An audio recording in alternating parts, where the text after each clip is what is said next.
Okay, good afternoon, everyone. Welcome to today's webinar, Mining with Intellect, part of the ongoing Innovation Spotlight webinar series that Osmine's running.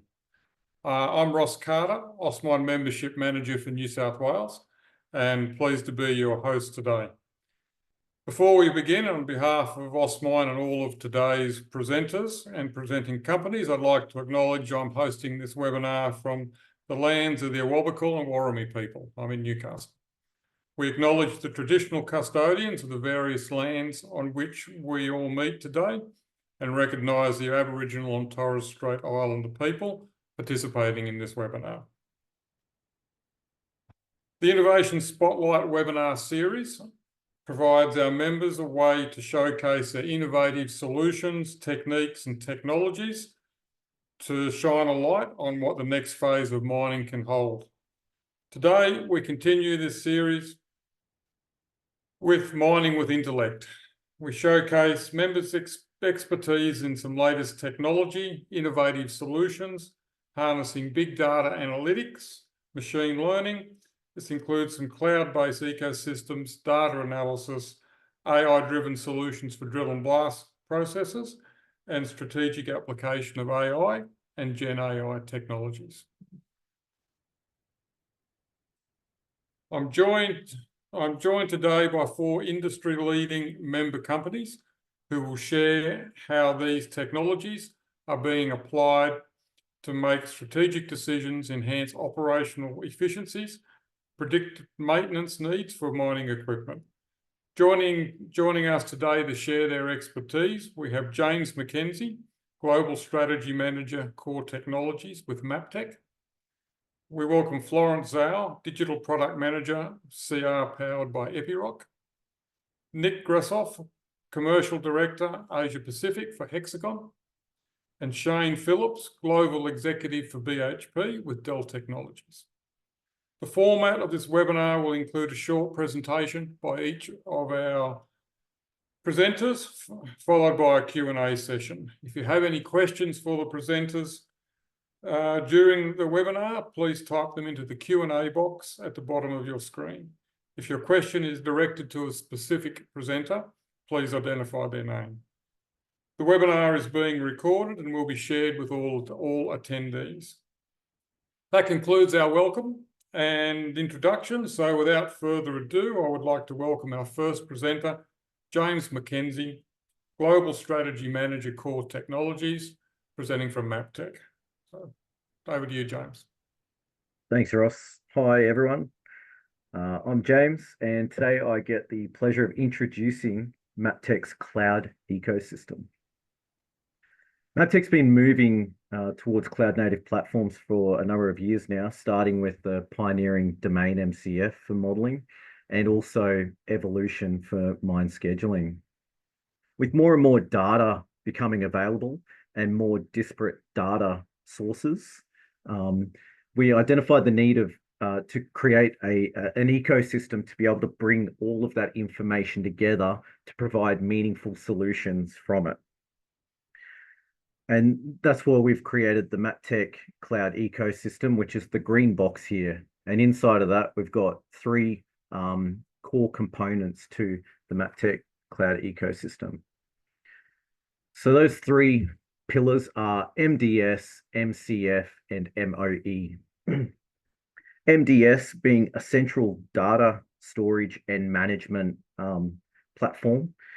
So inside of MDS, you get edit, tracking, and auditing capabilities, publishing and version control for your data, and also permission controls. And that's all managed through Maptech account. But beyond just being a data storage, a central data storage and management location, it's also an integration hub. So it allows you to ingest data from anywhere through open API access.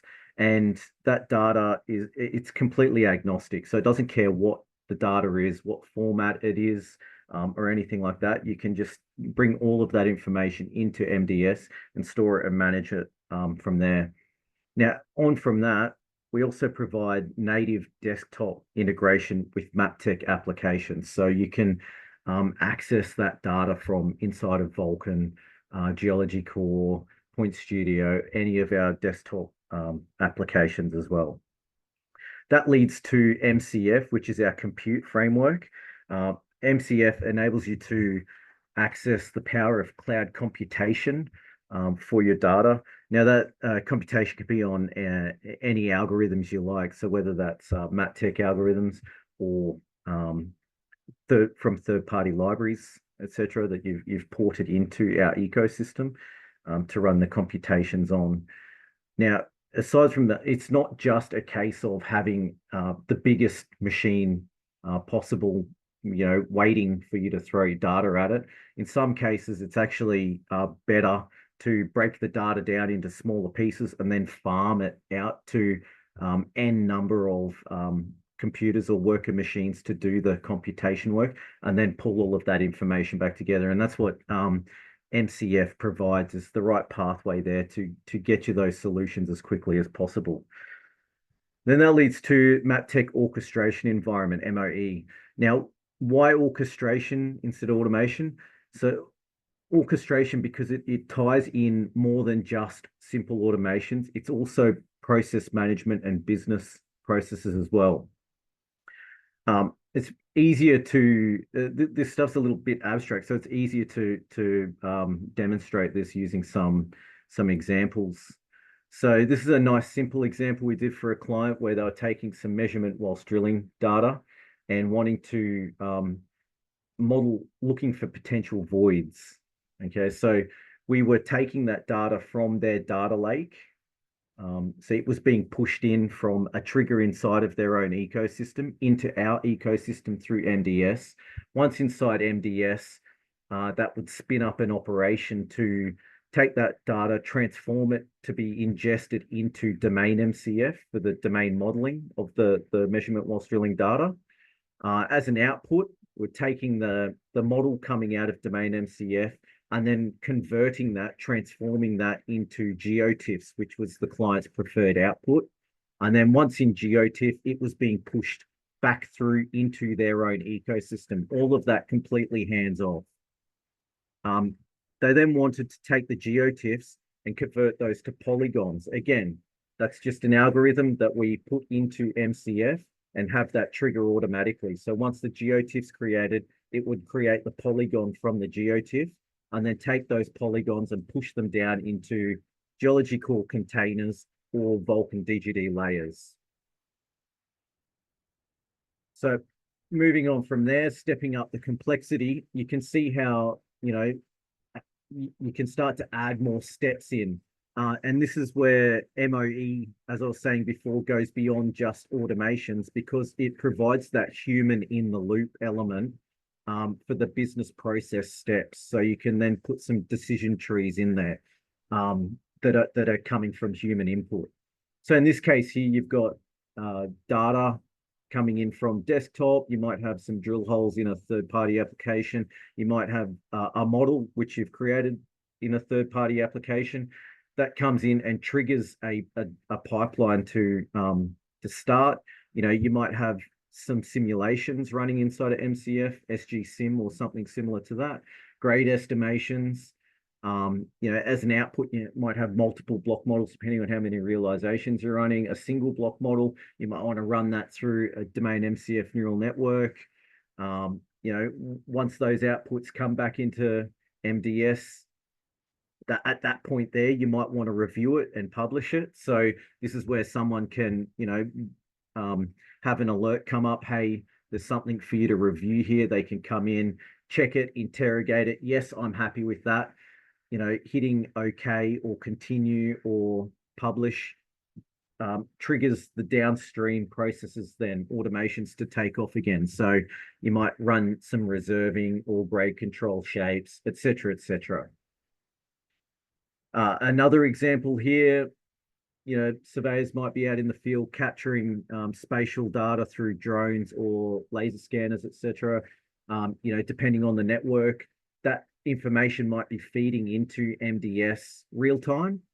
Once it lands inside MDS, that triggers that data pipeline to kick off, which might do the registration and positioning of the scan data. If it's, photogrammetry, it might kick off those algorithms. Once the point clouds are positioned, etc., you might tidy them up, create your triangulation surfaces. You could generate any GIS polygons that you wanted to. It'd take that surface, push it up into Geospatial Manager, which is our live terrain management platform. You might also have your fleet management system information coming into MDS, which enables you to do any reconciliation reporting on volumes coming out, rerun your reserves, and pushing that information out as reports or solid triangulations to the desktop or down into your reserves. I think you kind of get the idea. So using those three core elements of our cloud ecosystem, you can enable any kind of data pipelines that you like. I think I've run out of time, so please reach out to us if you'd like us to help you transform your decision making through our cloud ecosystem. Thank you. Thank you, James. I'm pleased to hear that there was still a human in the loop. So that's always good news. Thank you. Okay, next up, I'd like to introduce Florence, our Digital Product Manager with CR powered by Epiroc. Over to you, Florence. Thank you, Ross. Hello, everyone. Thanks a lot for the opportunity to allow me to share that's how we use the power of the insight to support our mining customer with continuous improvement. We start our journey back in 1979 and as the CQMS, Central Queensland Mining Supplies. In 2015, we launched our first digital product called Titan, which is the payload monitoring system. In 2020, we launched another two digital products called Thunderbird and GET Tracker. In the same year, we rebranded to CR. Early 2023, CR was acquired by Epiroc, a global leader in the mining automation. CR has a range of the service ground engagement tool, which you can see it on this slide. In regards to the digital product, Titan is, as I mentioned, is the payload monitoring system. It helps the mine site that has the excavator and the wheel loader to increase the production and circuit efficiency. And because that it reduces the overload incident, it helps to reduce the machine damage and the tire wear.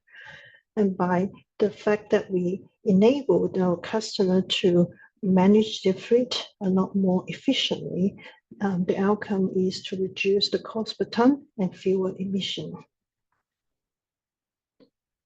The other product I'm going to introduce quickly is the GET Tracker, which is the industry-leading GET loss detection system. And because it mitigates those safety risks for our customer and be able to find that the lost GET effectively. And that is also the very popular product by our customer. But for the next couple of the slides, I'm going to use the Titan as an example to show that how we empower our customer with the insight in each of the customer touch point. First is the edge insight. As you can see on the top left of this diagram, we use the sensor. In this case, is the pressure sensor and the position sensor to collect the data. And all the logic and the calculations embedded in the edge device. In this case, we can guide the operator with real-time information about the payload, how the payload tracking against the target payload on this bucket-to-bucket operation. The things I want to highlight is that we collect the site-specific operation data. For instance, how the truck driver parked their truck, how they use their horn to communicate with the digger, those site-specific information is used to train the machine learning algorithm so that we can accurately identify the state the truck is in order to come up with accurate truck allocation. That is very important for the operator to know the target payload. The other thing that we use the edge insight to support is to provide those guidance of how they are digging conform with the mine plan. In this case, for instance, that we can show that what is the correct angle of the better when the machine is digging against the wall, which is very important to save the rework, which is the saving the time and the cost. Next is that our ability to provide those real-time payload monitoring system while the short interval control report. So on one single view, the staff can see how the whole production fleet is performing, so that they can detect any abnormal production issue and take immediate action to reduce those adverse events. And those real-time information is also very important to make the internship decision on production activities. Regarding the analytic, we actually support the site's preference and the need whenever and however they want to consume the information. They can choose to just open up the production report to understand how the production performance has gone in the last number of hours on a daily basis or weekly basis. Or if they want to take it further, they can do the self-service analytic by either logging to our analytic portal or by downloading the data from the application programming interface or called API and hook that into their own BI tools to do the slice and dice of the information. We believe that insight is just the beginning. We have a team of mining expert here that's understanding the service mining and has great software and hardware engineering skills. Most importantly is the deep understanding of the mining data, so that we actively engage stakeholders in our client side, including, for instance, the operating managers, the superintendents, or the trainers, to have those discussions, to ask the right question, so that will trigger the action to bring in the improvement, bring the change. So this is iterated process to support our customer with those continuous improvement. So what's the outcome? As you can see, that same truck, same digger. On the left-hand side is before the Titan implemented, and on the right-hand side is after the Titan implemented. By significantly reducing the underload and the overload, the customer will have the instantaneously production increase and the high average truck payload, fewer truck overload or underload. And the outcome is obviously reducing the digger and the truck damage and lower carbon emission. So that's all for my sharing. Back to you, Ross. Thank you.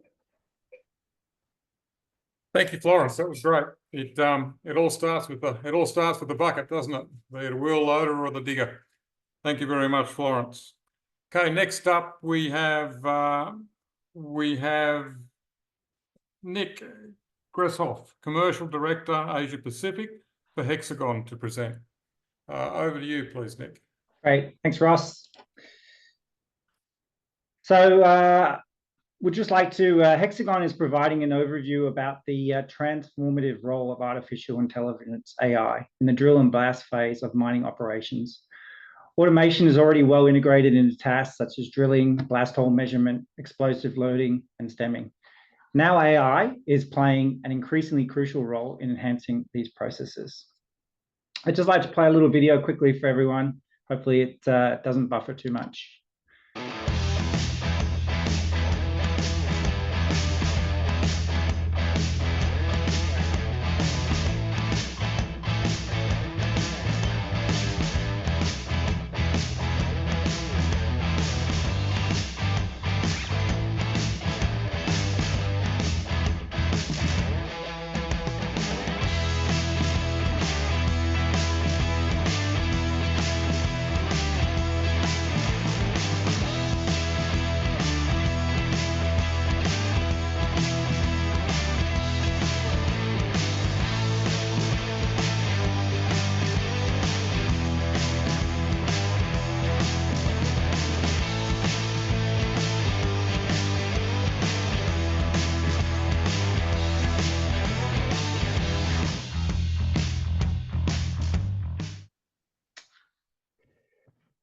So I thought I'd start off with our with Drill Assist, which is our OEM agnostic blast hole automation control platform.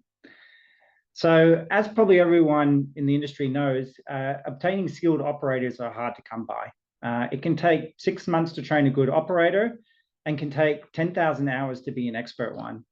This is how Drill Assist helps operators really to raise the bar.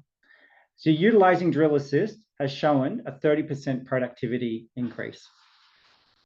We don't just look at machine performance and hole quality. So it's good to drill a hole, and on blast day, it's no longer there. That's not a good thing to happen. So we always want to make sure that the quality of the holes are also there. So this is where Drill Assist also helps.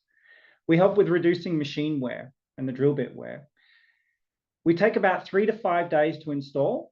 Generally, we do this on preventive maintenance days, and we take only can take about 15 minutes to actually train an operator. And you'd be surprised how we've shown the increases when we actually do this to already operators that are existing. We work on the OEM platform with an onboard AI engine, utilizing our knowledge, the Hexagon's knowledge of automation and positioning. We're able to plug into the CAN bus on new machines that mimic the joystick, and obviously on older machines, we can replace or bypass the joystick. So let's talk about actual results. So what you see here is actually the data. And what you've got here is the data was collected using Cat Terrain. And there are two lines here. One of them is the DROP and EROP. So DROP is the instantaneous rate of penetration, and the EROP is the effective rate of penetration. So this includes how productive the drill is with moving and leveling, etc. So what you can see is if we had 10 operators, and then we also had the autonomous operator. The most productive operator, it would be number 2, and you can see that, okay, they're actually quite more skilled than the rest of the other operators, but still the Drill Assist was still, 18%, 13% better in productivity. And if you go down to some of the other operators, you're looking at 34 to 46%. So quite a big decrease in actually in productivity. So imagine what you could do if you had Drill Assist on all of these and moved it up. And this is really the data that we talk about, that we really want to show on what is actually potential out there. As stated before, 30% increase in productivity, reduction in cost of drilling, and also reduction in machine stress, which obviously has a long-term financial benefit. So as stated at the beginning, we're looking at drill and blast. Really, that's where we're looking at in the mining phase for where we use AI. And then the next side of where I want to talk about is actually in the blasting. So what we have is blast movement intelligence, which is a Muckpile block model and a block model manager. Hexagon is actually partnered with Augment Technologies. And what they basically do is they transform the grade control model to cubic meter resolution. and then simulates every cubic meter to the post-blast scan, as well as drill and blast parameters. So I just want to say that again. We take every cubic meter and we reorganize it based on topography scan, including with drill and some blast parameters. So you can imagine how you could not have done this in the past. This allows then the mine to determine where the blocks of waste or ore has been positioned. It provides the visibility on how to mine, allowing the best decisions for their site. So this is really the AI engine that we're leveraging for blasting. On top of this, we also then have the block model manager. We call it BM Manager. This is actually a data repository of BMI files, which is agnostic of GMS. So it allows version control, rollback, and merging. It allows data sharing via Write API, which allows for further analysis such as fragmentation, dispatch tracking, if you have an FMS system. On top of this, we also have BMM. Maybe it's familiar, it's been around for a little while. We recognize that there's the paradox that mines want to get off the muck pile, but they want certainty in the accuracy of their data. This is critical not only for ore control, but also for downstream decision-making. So BMM is about validating the AI model by direct measurement of the blast. And we are one of the only ones that can do this. I'd like to say thank you. Oops, sorry. Ross, and turn it back over to you.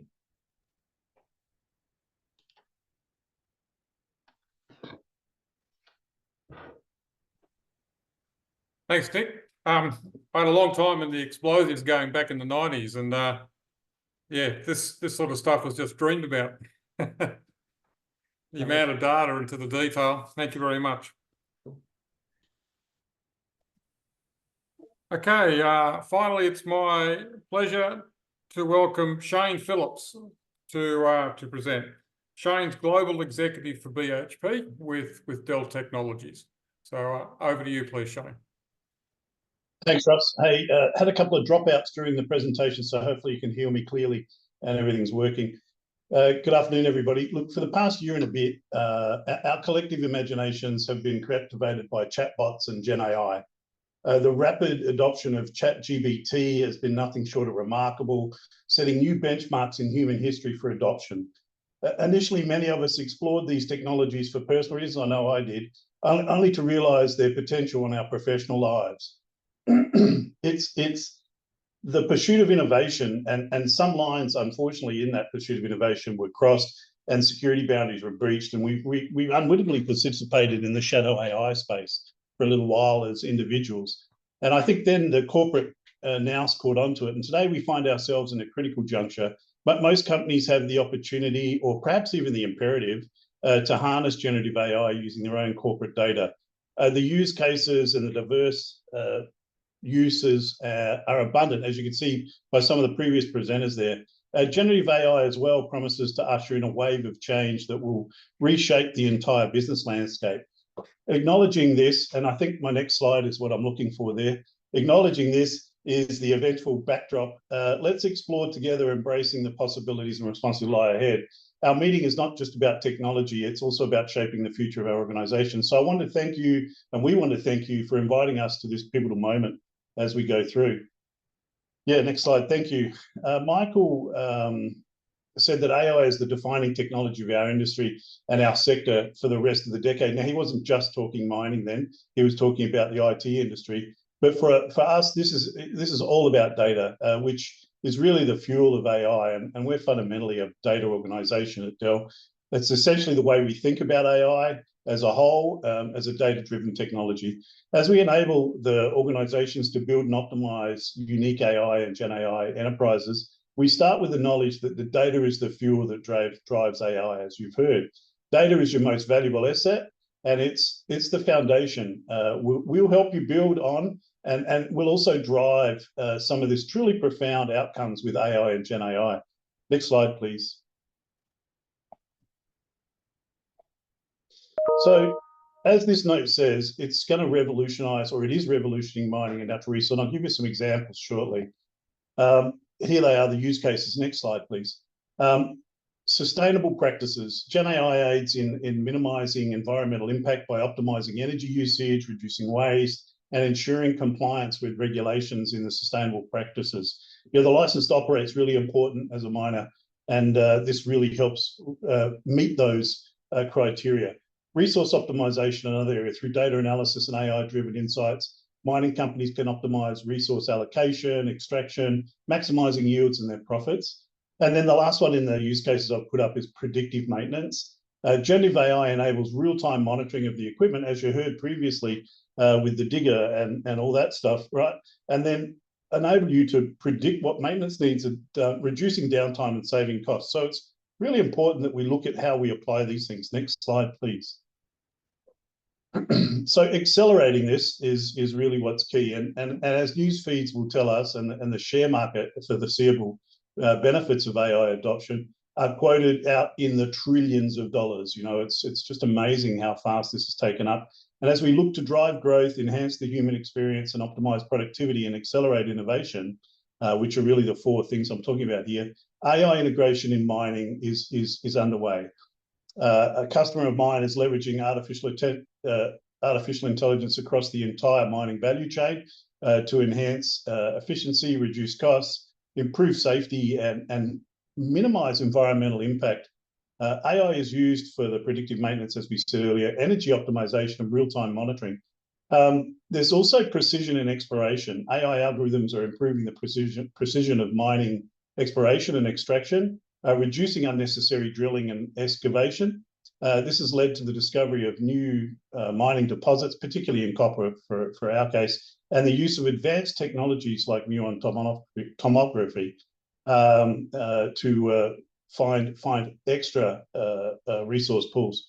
The sustainability efforts, as we said earlier, AI is contributing to sustainable mining practices by optimizing energy and water, significantly reducing the carbon footprint. Notably is BHP's Escondida mine in Chile. It's saved over 3 gigalitres of water and 118 gigawatt hours of energy since FY22 by the applying of AI capabilities.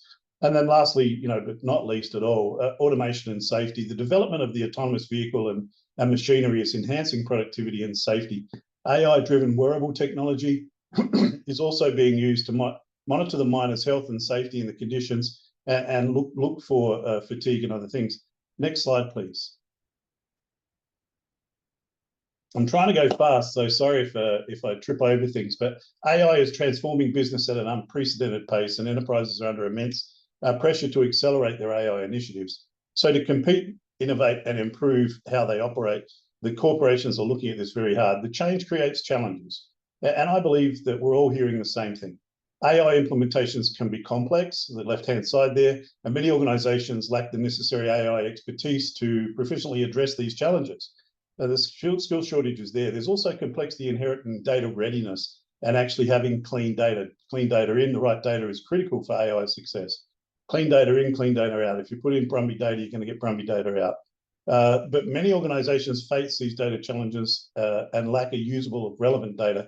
In integrating diverse sources, data preparation, data access, data governance, and the right expertise all need to be in place. And an organization's ability to manage these aspects can dictate whether they have success or not with AI. Certain implementations of AI can create risk of data and IP leakage, privacy issues, and other data sovereignty challenges in some countries. So the risk of getting this wrong has been well publicized, and I'm sure some of you have seen them. You cannot afford to jeopardize your data or your IP. And while AI skills and talents are a top challenge for adopting AI, once companies start implementing it, what happens is cost becomes evident. AI can be very expensive. There are high acquisition costs of advanced technologies, unpredictable cloud computing costs, the need for specialized skills, and the consideration of AI workloads' energy consumptions. Next slide, please. AI is transforming and the business currently, and starting with the end in mind, let's talk about some of the use cases. The power of the AI factory is the output that it produces. Dell calls it the AI factory. An AI factory produces business outcomes powered by the use cases that live within it. At the base level, we can help you identify and prioritize things for us, prioritize what you're doing in the use cases, and drive the greatest business impact. The infrastructure supports diverse AI requirements with the industry's broadest AI solution portfolio.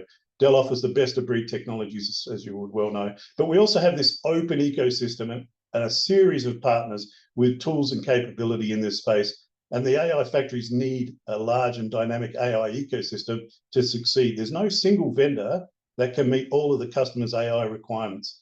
Therefore, the Dell AI Factory brings together this leading ecosystem: Hugging Face, NVIDIA, Microsoft Copilot, and plenty more. These we create validated solutions for, and then we bring them into the business and go from there. So wrapping around all of that is services, and just like the physical factory, an effective AI factory needs the skilled team, which we offer. Next slide, please. So with that, the Dell Factory, what can we offer from the Dell Factory? We can help our customers harness the power of AI more quickly by overcoming the most critical obstacles in the adopting AI, tackling complexity, risk, and expense of diving into and supporting AI in the future. Customers benefit by leveraging the integrated solutions, ensuring the most valuable data is absolutely protected. And I think that's the big key. Bring AI to your data. Don't take data to your AI. Right-sizing your AI investment is very key. With that, Ross, all I'm going to do is sit on the last slide, the next slide. People can read that for themselves. This is what we do. We partner with the Chief AI Officer and executives and advocate for an enabling and advancing AI adoption within the enterprise. Thanks, Ross. Thank you, Shane. Thank you for that. We'll move into questions now, if we could, please. There's not a lot of questions come through yet. Just while you're on the screen there, Shane, I'll pose. And looking at the asset management and maintenance, I mean, even before AI, any system needed a review of lots of legacy data, because these assets have been running for so long. It's not easy to see that. Can AI help with that, or we need to know the history of these long life assets, but quite often it's a bit hard to find. Yes, AI can be a use case in that space, Ross. I've lost where you guys are on my screen. Don't know why. There you are. But it really comes down to sitting down and having the first intellectual conversation with the group of people to say, okay, what are we trying to achieve as an outcome, and then work it backwards. And any data, as long as it's clean data, AI can make a big difference to. Generative AI, probably not so much in the case that you asked there, because generative AI is about generating something, whereas traditional AI, absolutely. Okay, and while you're there, Shane, another question's come in. What do you see as the key skills you need for the future business analysis professions? So I think there's a lot of challenges in skills. Given the complexities and costs associated with AI implementations, you have to overcome those barriers with skills. And I think investing in training and upskilling is really key. But whether it's coding, whether it's learning how to prompt, all those sort of things, I think having your internal training programs and following them, partnerships with educational institutions are important. The other thing is to hire consultants and contractors from third parties and learn from them with knowledge transfer, partner with AI firms and go down that path. And also, if your corporation is big enough, build a diverse talent pipeline, internships and apprenticeships, diverse hiring practices, adopt a series of AI tools and platforms. AI as a service is something in the industry. You can look at pre-built models, particularly open source solutions. Leveraging open source AI tools can be key, and I would suggest that for people. But also fostering a culture of innovation. Encourage experimentation, promote the culture where experimentation and innovation is in place, and fail fast. Cross-functional teams are important. Create the cross-functional teams so that the education and knowledge is coming there with diverse skills. And then the other last bit, I think, Ross, is there is government and industry support. There's grants and fundings available if you're seeking government grants and fundings to promote AI adoption and engage in industry collaborations such as this one as it continues to share the knowledge. Thank you. I encourage any members of the audience, any questions you got for the team, please put it in the Q&A box. just get back to James. Just a quick question for James. In presenting the MapTech system, is that coming or is it currently available? No, it's available now. So yeah, a key aspect for us with the online ecosystem was to build those foundations out first, and having those foundations there is going to enable us to build on top of as requests come in. So the foundations are there. We're ready to go now, but we want to build these things out with customers, like solving customers' solutions or needs. Sorry. Okay, and it links through from your current suite of products. Vulcan. Exactly. Yep. That's right. Yep. It's all natively connected. So yeah. Okay. There's a question that came in that's apparently it's not on your website. The MapTech cloud system isn't on your website. No, so this, believe it or not, this is kind of the first public launch of it. Okay. This webinar We're here, privileged. We're privileged, James. So as I said, if you want to find out more, please reach out. Sure, thank you. Yeah. That's the question to Florence. The obviously operators and getting close to the operator and getting close to the customer as such with your technology. How's the feedback been from those operators, from the people in the hot seat? Yeah, that's a very good question. Thank you. It has been well received because the fact that, as I mentioned, showing the insight just the first step, just the beginning, and having the conversation, helping them to realize that where's the problem and what sort of action can bring in the improvement is the value of the insight. So from the trainers, from the operation managers, they're really willing to work with us to spend the time to really understanding what they can do, what action they can take. So those sessions that we always receive very positive feedback. Thank you. I might pose a similar question to Shane in terms of the drill operators, the drillers. Sorry, Ross, you're gonna. Sorry, Sorry, wrong Ross. one. I was going to say, you sure that's for me? I could have a go. But Nick. wow. Nick, sorry, Shane. I got tongue-tied. My apologies. Sorry, Ross, what was the question then? Just telling drillers how to drill. How does the customer feedback fare? well, as you could see by the data, right? It speaks for itself, right? Anything that makes drilling easier and more, simpler and quicker, it's it, right? And I think once you give an actual operator the chance to actually try Drill Assist, and they see the benefits of it, it's pretty impressive. Yeah, so that's from the drilling side. Just to answer the question also, let's just say from the blasting side, just to put into context, I mean, the feedback that we're getting from the field is actually really positive, and that the AI modeling actually matches the real case scenarios quite well, which is a really good thing to see, because I think sometimes people believe that AI modeling and AI might not necessarily match reality or go in a different direction. But as I said, we've got BMM that gives a real example or a real life model, and then obviously the AI stuff. So that's been accepted as well. Like, feedback's been fantastic actually on that. Okay, just another question. Sorry. I was going to say, hey, Ross, before we get off that question, if I may, Dell is lucky enough to be working with the Formula One team, McLaren, and we have a digital twin. They call it the third car, and this is drivers how to drive. So similar concept, if I may. And what I'm trying to say is you've got the vehicle, and it's got instructions that are coming about the speed, the tyre wear, all the stuff that you see for those that follow F1. And that is how you save milliseconds in racing in that space. Very good. Very good.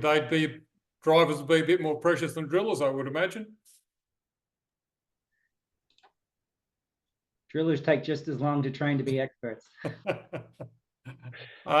There's another question there for you, I think, Nick. Does the muck pile manager able to provide blast block scheduling, or this is integrated with the Hexagon solution?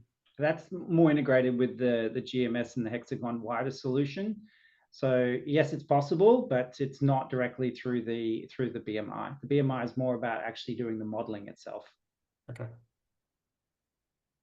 Yeah, pleased to hear that you do reconcile it to the final blast muck pile.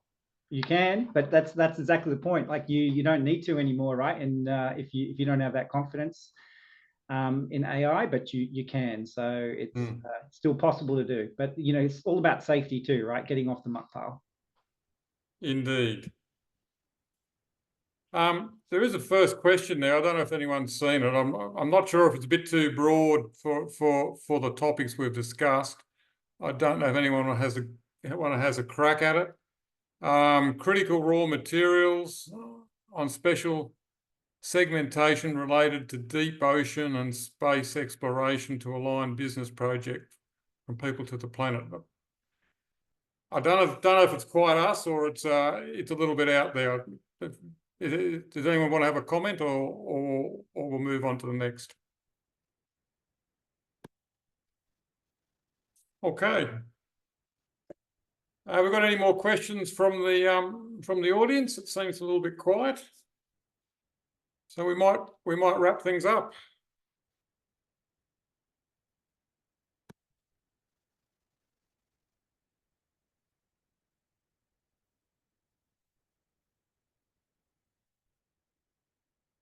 Okay, hope you enjoyed the webinar and would like to continue participating in our Innovation Spotlight series. Please head to our website, register for our next session, the safekeeping of our dams. This will be a very interesting one, quite a topical subject at the moment. So that's coming up on the 9th of September, and we've got the green mining scheduled for mid-October. Thank you to everyone who attended. We look forward to welcoming you in another AusMine webinar in the future. So finally, I'd like to thank James, Florence, Nick and Shane for your excellent presentations and contribution to the discussion and sharing your expertise with us today. Thank you, everyone, and enjoy the rest of your day.